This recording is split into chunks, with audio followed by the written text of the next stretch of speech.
సికింద్రాబాద్ కబ్జా కోరులకు అండగా ఉండి కేసీఆర్ ప్రభుత్వం చేసిన తప్పును రేవంత్ రెడ్డి ప్రభుత్వం చేయొద్దని సిపిఐ నారాయణ అన్నారు. ఈ సందర్భంగా బేగంపేటలోని ప్రకాష్ నగర్ ఎక్స్టెన్షన్ ప్రాంతాన్ని ఆయన సందర్శించి పరామర్శించారు.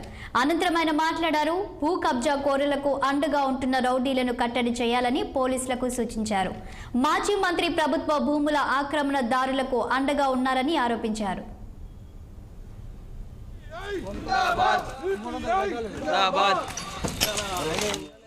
నగర్లో ఉన్నటువంటి పేదవాళ్ళు 25-30 ఏళ్ళగా ఇక్కడ కాపరాలు చేసుకుంటున్నారు. వాళ్ళు రేకుల షెడ్లు వేసుకుంటున్నారు, పూరి పనిచేస్తారు, ఇతరుల పాచి పనులు చేసుకుంటూ ఉన్నారు, బయట వేరే పనులు చేసుకుంటారు, వచ్చి ఇక్కడ జీవనోపాధి గడిపిస్తూ ఉన్నారు. 25-30 ఏళ్ళకి కాపరాలు చేస్తున్న వాళ్ళని ఈ మధ్యకాలంలో రౌడీలు వచ్చి, ఎమ్మెల్యేలు రౌడీలు వచ్చి బెదరగొట్టి, అంటే గత ప్రభుత్వం రౌడీలు, ఇప్పుడు ఈ ప్రభుత్వం కాదు, ఆ గత ప్రభుత్వంలో ఉన్నటువంటి టీఆర్ఎస్గా ఉన్నటువంటి ఎమ్మెల్యేలు వాళ్ళు రౌడీలు వచ్చి ఇక్కడ మొత్తం రాత్రులంతా పగలు కొడుతున్నారు. లాంటి అంటే వాళ్ళ చేతికి ఒకటి ఇచ్చారు. మీకు హక్కు ఉంటే కోర్టుకు పోయి ఎవిక్షన్ ఆర్డర్ తీసుకోండి, పోలీసులు తీసుకుని ఖాళీ చేయించండి.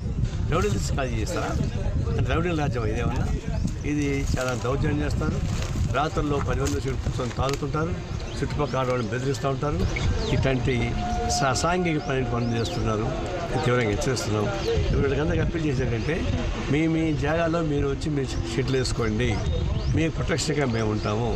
గతంలో టీఆర్ఎస్ ప్రభుత్వంలో రౌడీల రాజ్యం అనేది, ఇప్పుడు రేవంత్ రెడ్డి ముఖ్యమంత్రి అయ్యాడు, ఇప్పుడు అట్లాంటి రౌడీ రాజ్యం ఉంటుంది అని అనుకోను. నిలబడండి, మేము కూడా రిప్రజెంట్ చేస్తాం, మీకు హక్కులు కల్పిస్తాం. ఏ రౌడీకి భయపడబాకండి. ఎవరైనా రౌడీలు వస్తే చెట్లు కట్టేసి పెట్టండి.